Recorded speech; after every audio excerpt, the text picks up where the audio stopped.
Hello, hello. My name is Kathie J, and thank you so much for joining us today. If you love dogs, if you live in Denver, if you love music, well, then I guess this podcast is for you. Joining me today is Sarah McNaughter. She is with Wild Tunes as well as a volunteer at the Denver Animal Shelter. Yep. We have a big night coming up. It's Memories of Gratitude. Melodies. Oh, gratitude. Because? Yeah. Because it's all about music. Ta-da!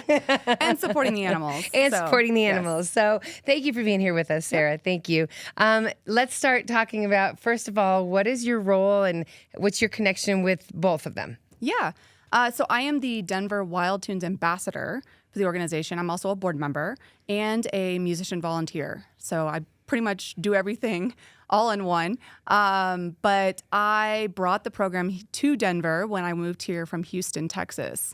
And I perform for the animals of the shelter. That's part of my volunteer duty is I go and I soothe the animals with my music. That's what I was going to say. So. Tell everybody exactly what Wild Tunes is. You go in and you just sit right next to their kennels and start playing music. Yeah, we just like a human would enjoy a concert or performance. We go in and we get to soothe them with, I'm a classical musician, so I play classical music. I'm a flutist. And then we have violinists, we have harpists, we have pianists.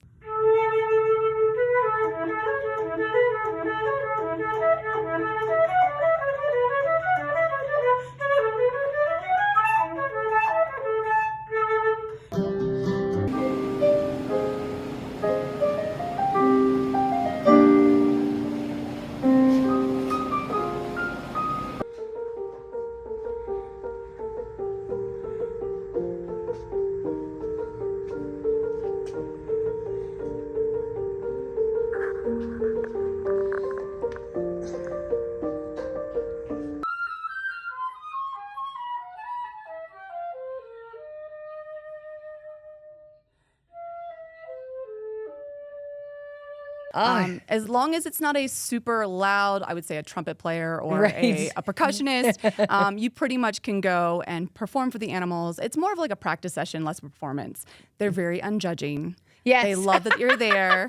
The animals don't care if you mess up. They're just happy that you're there. That's great. So you came from Houston and you started this in Houston. I didn't start it actually. So I am one of the volunteers and the supporters of it. But UV, he's a 10-year-old boy who started it in 2023. And I was connected with them when I was in Houston because I'm a professional classical flutist and I ran an organization, an orchestra for many years. And so we were connected via mutual friends. And I got involved with the program there in 2024.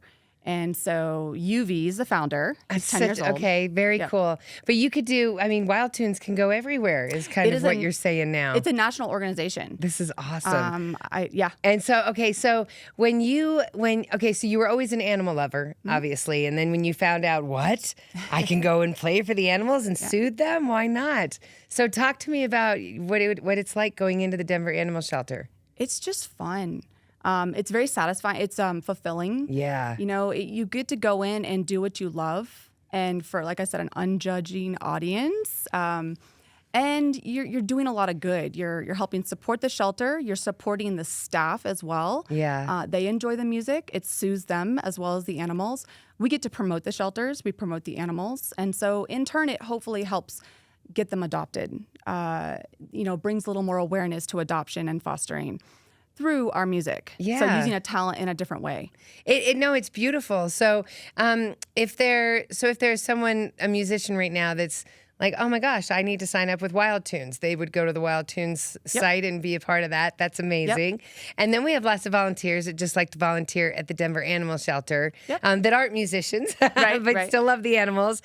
So let's talk about the Denver Animal Shelter for a moment because that's what Wild Tunes will be benefiting. So how many animals have passed through the Denver Animal Shelter's doors? So they have about 10,000 a year that pass through the shelter. They don't turn anybody away. They take all animals, regardless of medical condition, behavior, history, breed, or where the owner lives. They take it all.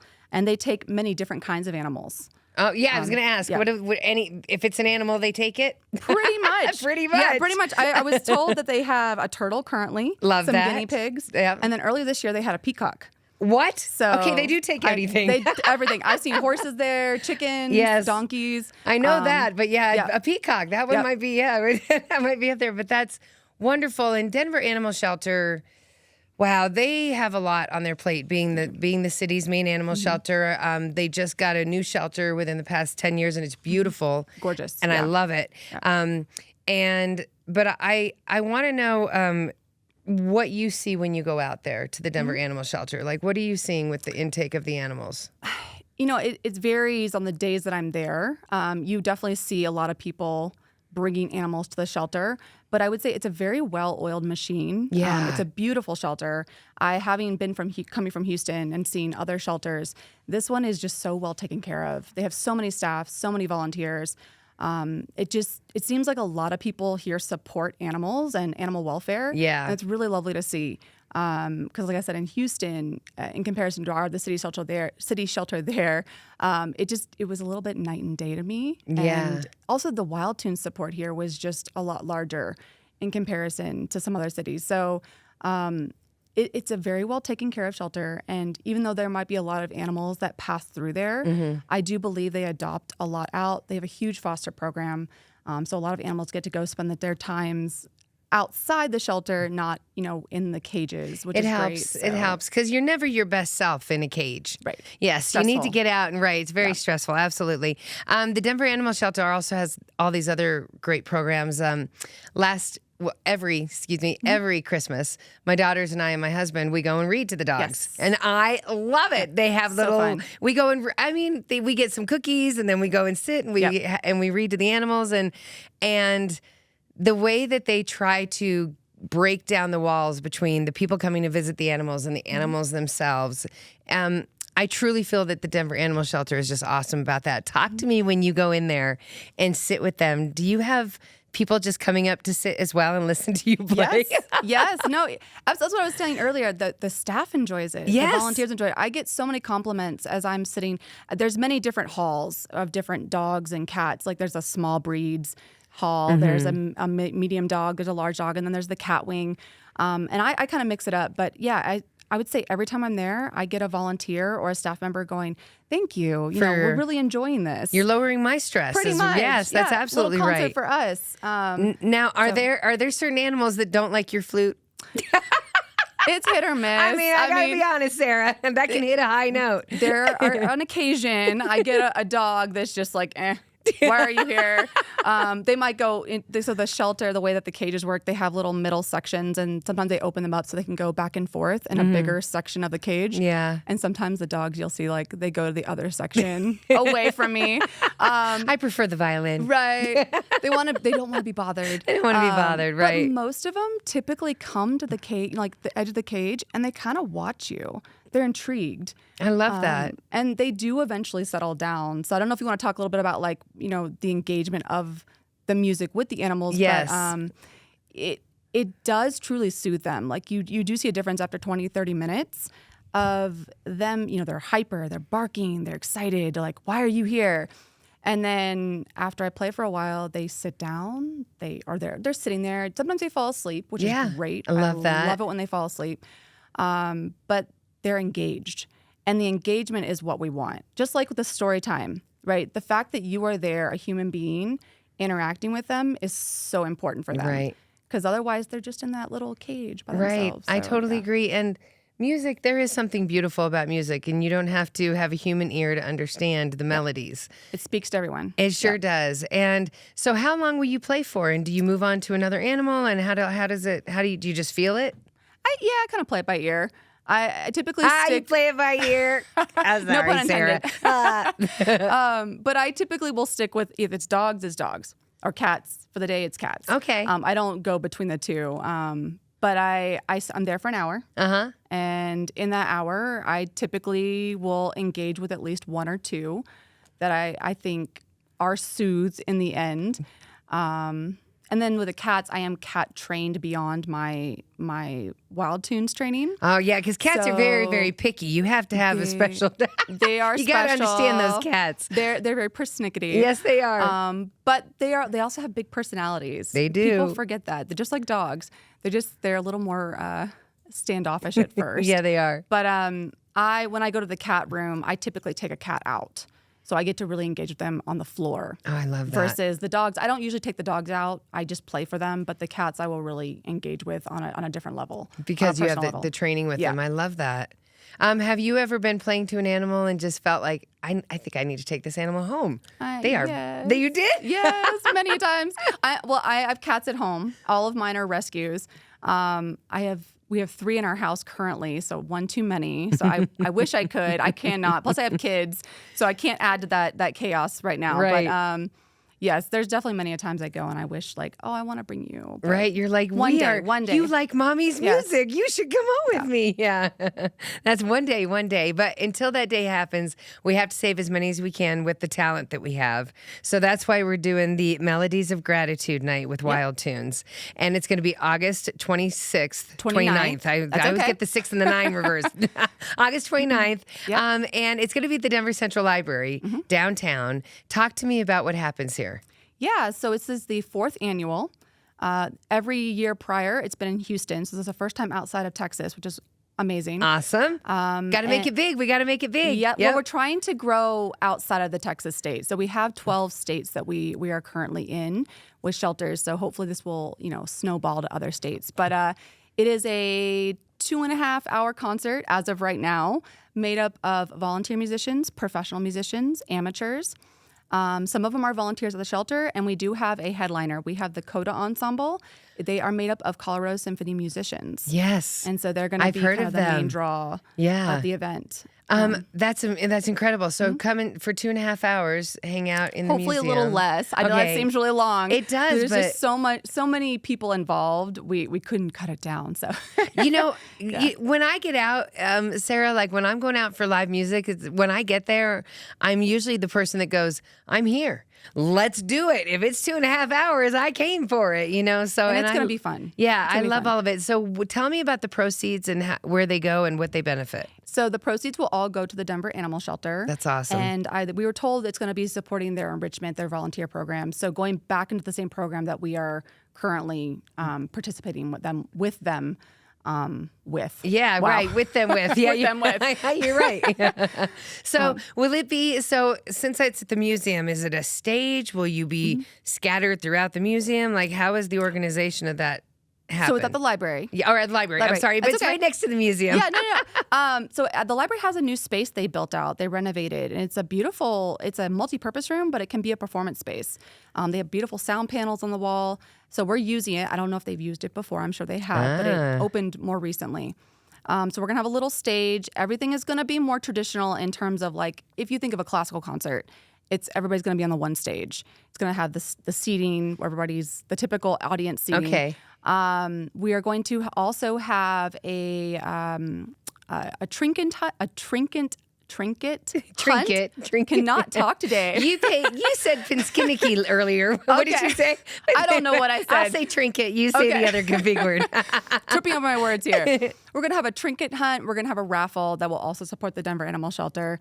And we have 7 performers, if I'm saying that correctly. Other performers include a All Through the Night band, which is an Americana duo. We have a student performer. She's a pianist. There's me. I'm performing. UV, the founder's performing. He's also a pianist. We have a Broadway singer and songwriter coming to perform. And then we have a harpist. She's a local harpist. And then a go-go dancer group, which will be really fun. That'll be a lot of fun. That kind of covers all bases. Everything. I like that. Yes. And then we close with members from the Colorado Symphony. Yes. I think we can do this. Okay, so and there's food, by the way. I was just going to ask, do we get food too? There's food. Yes.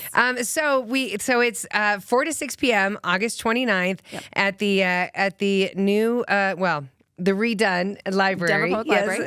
And it supports the Denver Animal Shelter. Now, if you could tell someone right now why they got to get off their butt and come and enjoy the night with us, what would you say?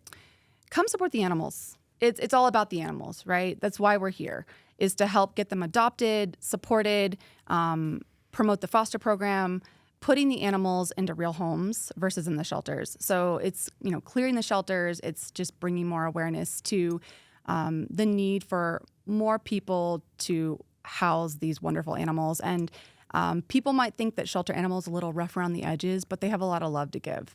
Oh, no, I always go for a shelter pet. we You do always too. got to go for a shelter pet because that's how they find you. Yes. You find them. It works out. It's always a magical moment when that happens. You've probably seen all the adoptions happening when you've been there. Oh, there's adoptions almost every day. Every the day. people I that come mean, in, I love it. I used to volunteer all the time as well, and there's nothing better when the connection happens, and it's just amazing. So, so Sarah, do you feel a lot of pressure when you go and do all this? When you're no like pressure? Pressure by who? I don't know. Pressure on yourself. Pressure on yourself to get the word out. Pressure on yourself to help these dogs feel good in the shelter. Because I don't know. To me, it feels right.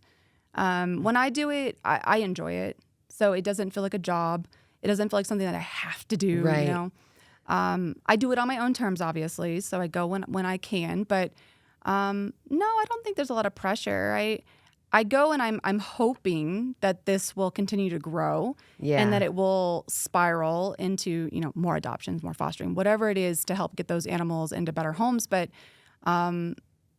no, no pressure. Okay. It's enjoyable. I don't know. It's just fun. No, that's a great answer. That's the best answer. So before I let you go today, I mean, let's talk about hope. I hope, that one day we don't have that problem. It was nice there during COVID for a second, wasn't it? When we were hearing that there was 0 animals in shelters across America, but then what happens? They had an uptick. There was an uptick. And so, it's about spaying and neutering your animals. It's about just being responsible as an owner. And the more that we can get education out there and get more volunteers to help, the better. So thank you. And thank you to the musicians that do this at Wild Tunes. That is really cool. What's the website for people to find out more? So wildtunes.org. You can go. There's a link for you to sign up as a volunteer. And depending on where you live in the country, we will connect you with that particular shelter as long as there's a shelter that we currently work with. Yeah. And we're always looking for new shelters. So if anybody's out there listening that is from a different state that doesn't have Wild Tunes, please contact us. We would love to work with your local shelter. What about the other shelters in the metro area? No, you go to Denver. Just Denver. It's only been about a year. You go to city stuff. Okay. Oh, no, not city. We actually work with other shelters, smaller private shelters as well. Like in Houston, I was with one called Special Pals, and it was a very, very tiny, it was a no-kill shelter, but out in the suburbs. We also worked with the big one, Bark, which is a big city shelter. But it doesn't matter what size, where they're located. It's just if you are a shelter of some kind or a sanctuary. A farm sanctuary. Yes, whatever. Would be great too. Yes, right. The organization will work with you. I love that. So, yes. Okay. I love that.